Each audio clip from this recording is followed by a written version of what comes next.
Samajwadi party और Samajwadi party के गठबंधन पर कभी भी समाजवादियों ने गठबंधन किए होंगे, नेताजी से लेकर के अभी तक कभी समाजवादी गठबंधन पे आरोप नहीं लगता था कि पैसा लेकर के टिकट दी जाती है।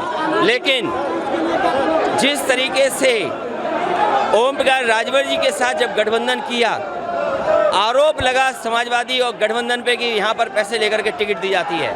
उन्हें अगर बीजेपी के साथ जाना है, बीजेपी के साथ तालमेल है और बीजेपी का काम है डिवाइड एंड रूल।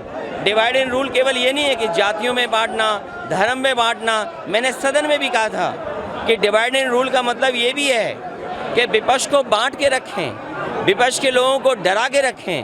हो सकता है कोई डर हो, बीजेपी की तरफ से कोई दबाव हो। आपने महाराष्ट्र में देखा, मध्य प्रदेश में देखा, बंगाल में आप देख रहे हैं, दिल्ली में आप देख रहे हैं। कांग्रेस की सबसे बड़ी नेता, क्या कोई कल्पना कर सकता है कि उन्हें भी ईडी बुला लेगा? जब कांग्रेस की लीडर को ईडी बुला रहा है तो ये संदेश बीजेपी दे रही है कि अगर उसके खिलाफ कोई बोलेगा तो आपको भी बुला लिया जाएगा। हो सकता है इसीलिए उत्तर प्रदेश का गठबंधन तोड़ा गया हो।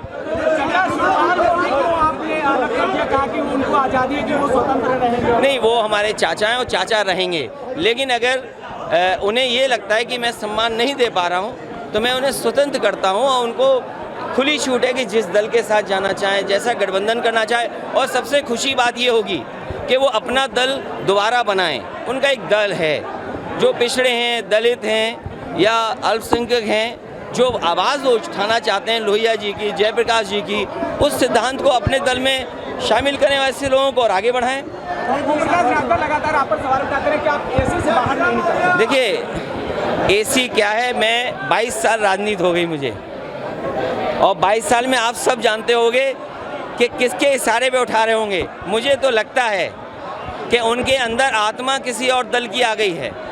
और गांव देहात में झाड़ फूक होती है ना, उन्हें झड़वाना फुकवाना पड़ेगा और तभी ठीक होंगे, उससे पहले ठीक नहीं होने वाले हैं। सुरक्षा उनको क्यों मिली है? ये इसलिए मिली कि जो बीजेपी को खुश करेगा उसे सुरक्षा मिलेगी।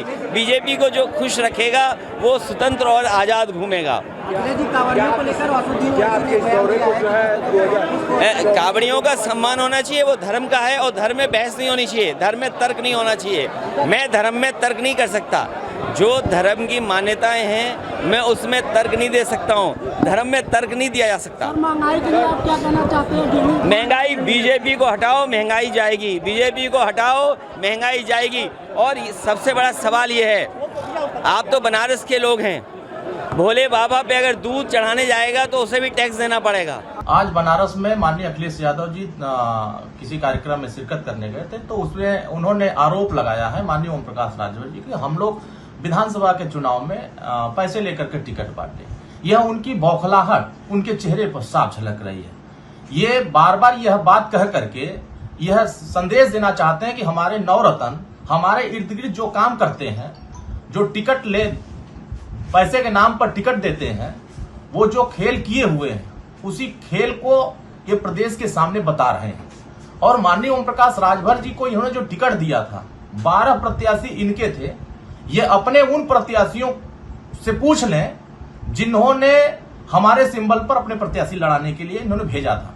अंतिम दिन पर्चा भरने का जो अंतिम दिन था, उस समय इन्होंने प्रत्याशी तय किया था हमारे सिंबल पर। तो इन्होंने कितना उनसे पैसा लिया था यह वो खुद बता सकते हैं कि इनके नवरत्न कितना उनसे दूध दुहे थे। जब दूध देना बंद कर दिए थे तो हमारे पास भेज दिए थे। तो यह स्पष्ट होता है कि इनकी मानसिक संतुलन बिगड़ गई है, क्योंकि पूर्वांचल में अब इनको मजबूत साथी कोई मिल नहीं रहा है। और मजबूत साथी न मिलने की वजह से समाजवादी पार्टी पूरी बौखलाहट में है और माननीय ओम प्रकाश राजभर जी पर अनर्गल आरोप लगा रही है, जो पूरी तरीके से गलत है। ये बतावें रसड़ा में महेंद्र चौहान से कितना रुपया लिए थे? ये बतावें खड्डा विधानसभा में अशोक चौहान से कितना पैसा लिए थे? रसड़ा में महेंद्र चौहान से कितना रुपया लिए थे?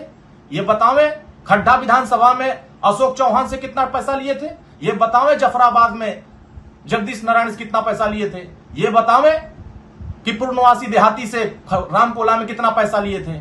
ये बतावें कि जितने भी इन्होंने हमारे यहां प्रत्याशी भेजे थे ये कितना पैसा लिए? पैसा लिए वो और आरोप लगा रहे हैं माननीय ओम प्रकाश राजभर जी पर। तो ये बौखलाहट, ये हताशा, ये निराशा श्री अखिलेश यादव जी के चेहरे पर बखूबी नजर आ रही है। माननीय ओम प्रकाश राजभर जी हमेशा से दलित, पिछड़े, आदिवासी, कमजोर तबकों को आगे उठाने का प्रयास करते हैं और ऐसे लोगों को प्रत्याशी बनाया जिन लोगों ने कभी यह सपना नहीं देखा होगा कि मैं विधानसभा में पहुंचूंगा। ऐसे लोगों को विधायक बना करके बाबा साहब के सपने को साकार करने का काम किया। और माननीय अखिलेश यादव जी बार बार यह आरोप लगा रहे हैं। ये साफ हो गया है कि अब ये उत्तर प्रदेश में समाप्ति की तरफ जा रहे हैं। अब इनको मजबूत साथी कोई नहीं मिल रहा है, इस नाते बौखला करके तरह तरह के बयानबाजी कर रहे हैं।